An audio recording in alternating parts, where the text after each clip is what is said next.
¿Cuántos millones, no miles ya, millones de morfinómanos, por ejemplo, existen? Esto lo vamos a hablar después también en la medicina legal toxicológica, pero adelantando, ¿cuántos millones de morfinómanos que consumen esa droga que es fortísima? ¿Ah? Que son verdaderos peleles humanos, que llegan a hacer eso. Personas que estén botados, que dependen absolutamente de la droga. Mientras no están con los efectos de la droga, no tienen vida. Verdaderos zombies.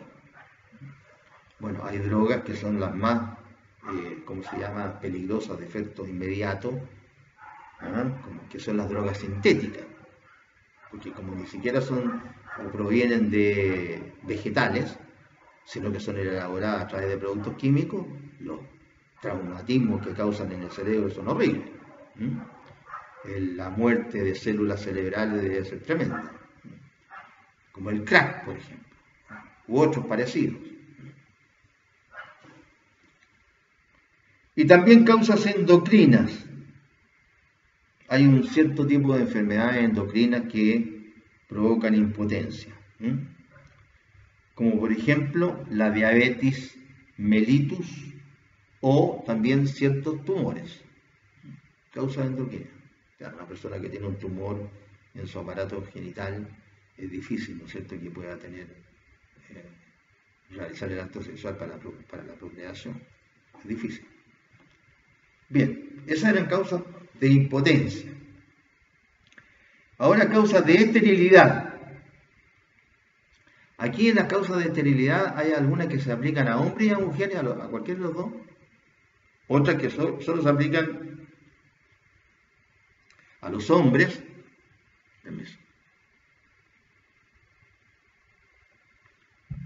Solo se aplican a los hombres y otras que se aplican solamente a las mujeres.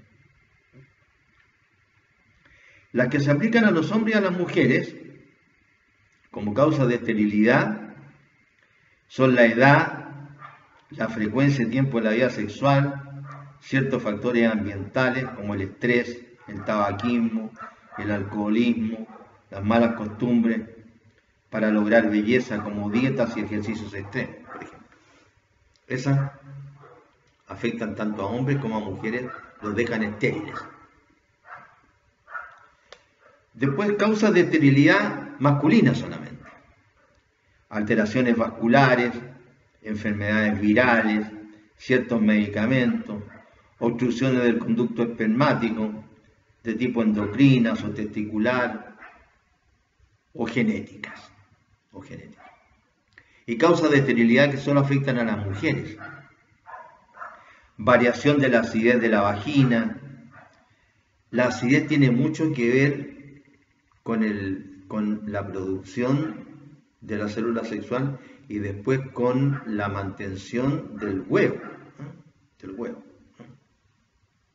Influye, por ejemplo, dentro de la imposibilidad de procreación, por ejemplo, por lo cual se recurre, creo que bastante es común dentro de la excepcionalidad.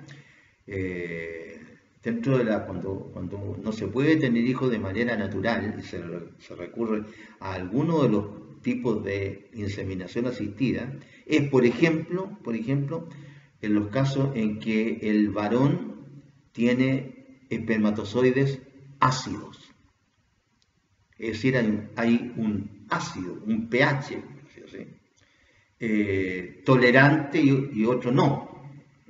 Entonces, cuando me imagino, desde la ignorancia voy a decir esto, me imagino que si el pH es muy alto, ¿no es cierto?, no puede juntarse, por decirlo de alguna manera, con la célula sexual femenina, es decir, con el óvulo. Lo rechazan. Entonces hay que recurrir, ¿no es cierto?, a tratar esa acidez para ver si se le quita, o simplemente recurrir a los espermios, como hay casos en que se recurre dentro de la fecundación asistida, a los espermios de un tercero. Bien.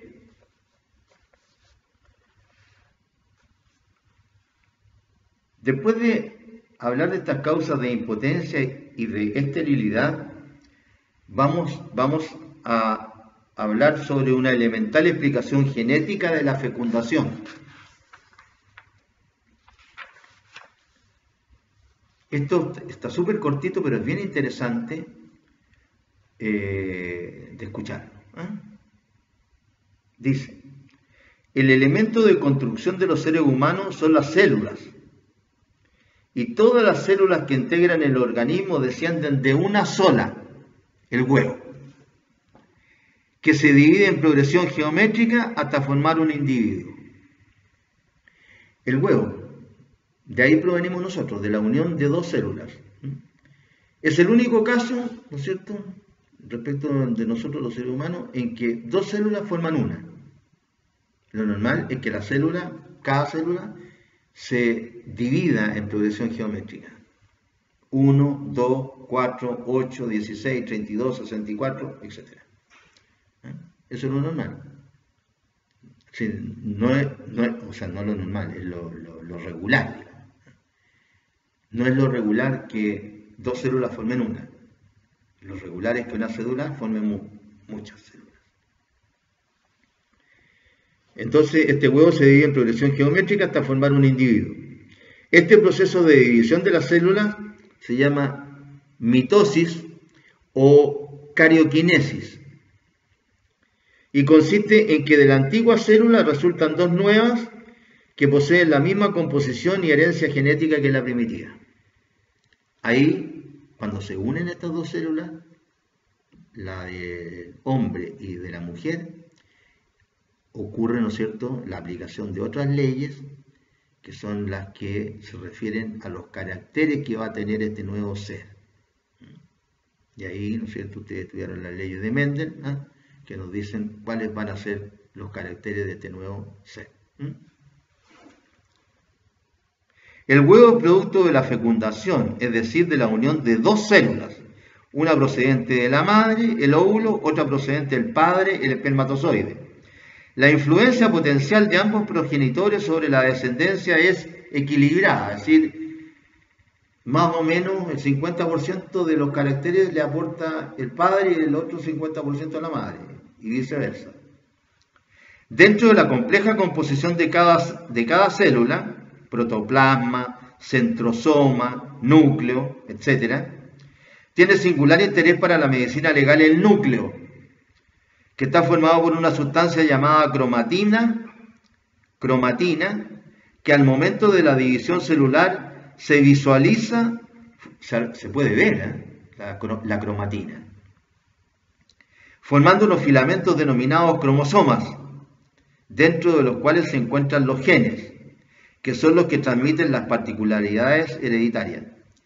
Ahora, con la ciencia y con los instrumentos que la apoyan, se pueden hasta ver los cromosomas. Esas escalitas que uno ve en la televisión, así, en los programas relacionados, se pueden ver. No se ven a simple vista ni con estos anteojos que tengo yo, se ven con instrumentos especiales. Estoy hablando de microscopio, seguramente microscopio electrónico. Estos cromosomas vienen en pares, caracterizándose cada especie por el número, forma y posición de sus cromosomas, sin que su número tenga relación con la importancia que ocupa en la escala zoológica.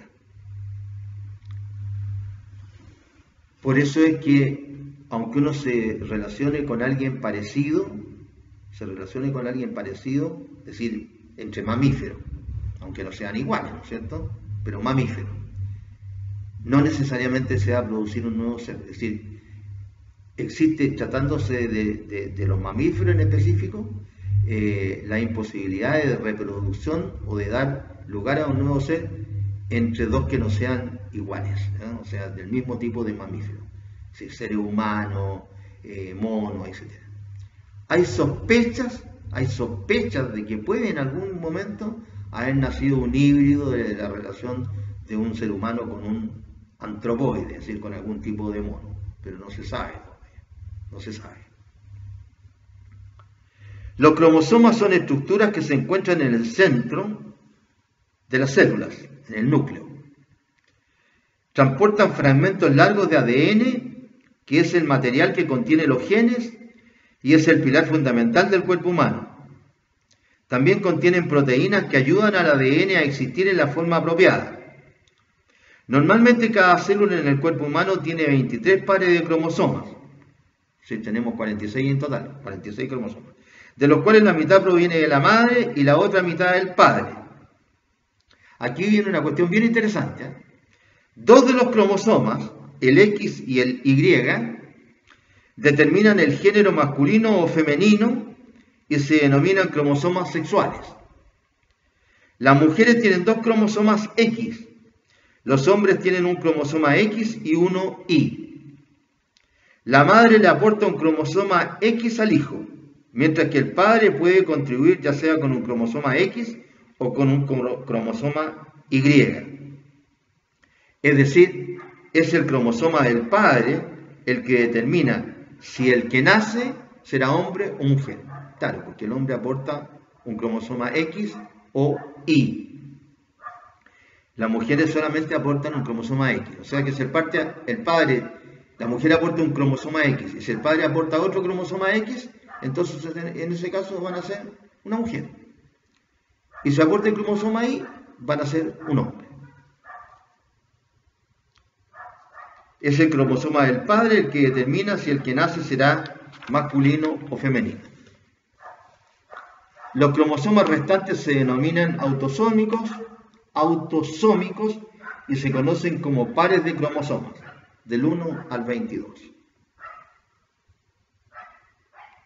La fecundación. Vamos a hablar ahora de la fecundación. Perdón.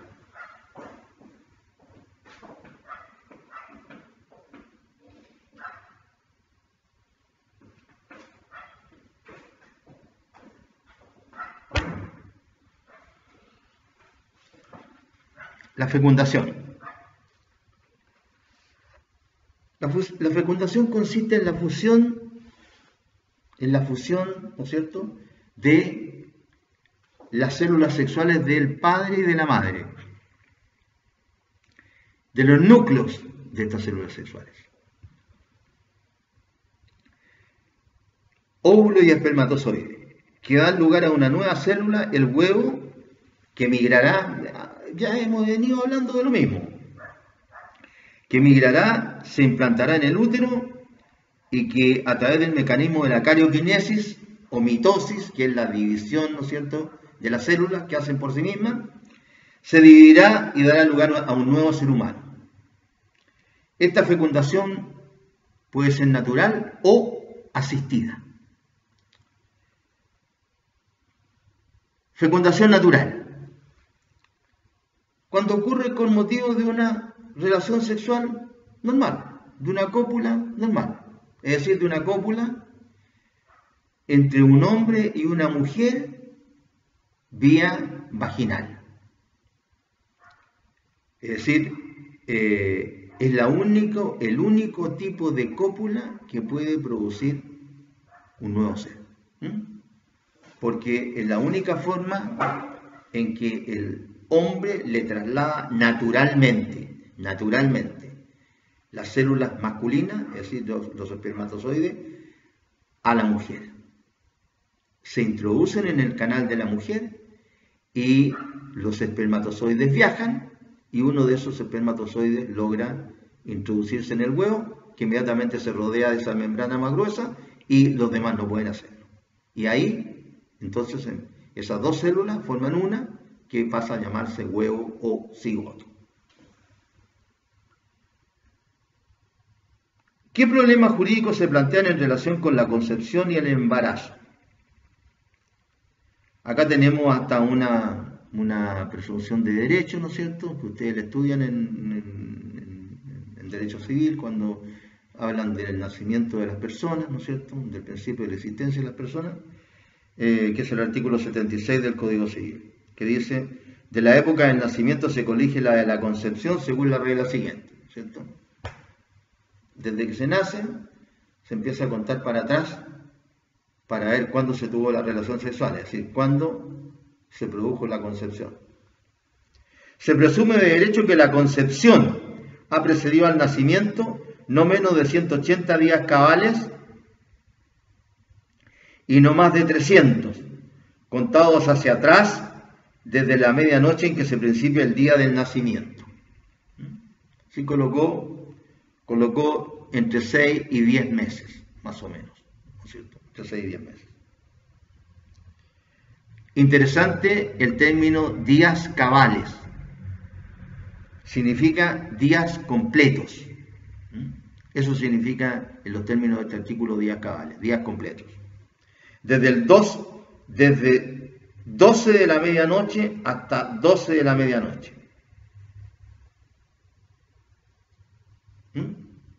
Desde las 12 de la medianoche hasta las 12 de la otra medianoche. Luego, así cada día cabal. Cada día cabal.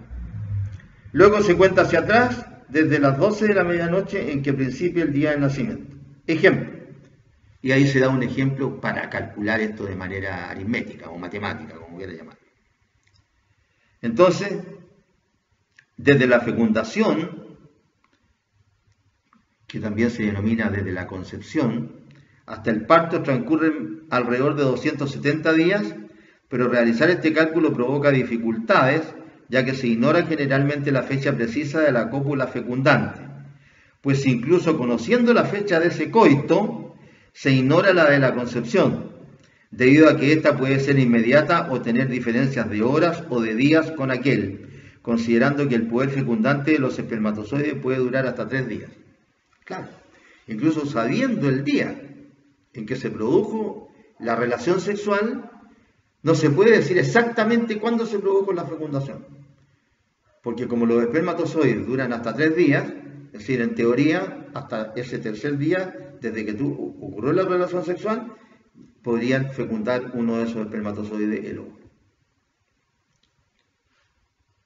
Bien, vamos a quedar aquí en esta clase y vamos a proseguir con la fecundación asistida, para que nos queden las materias bien ordenaditas en el orden que tenemos en el material que le hemos entregado. Hasta luego, queridos alumnos.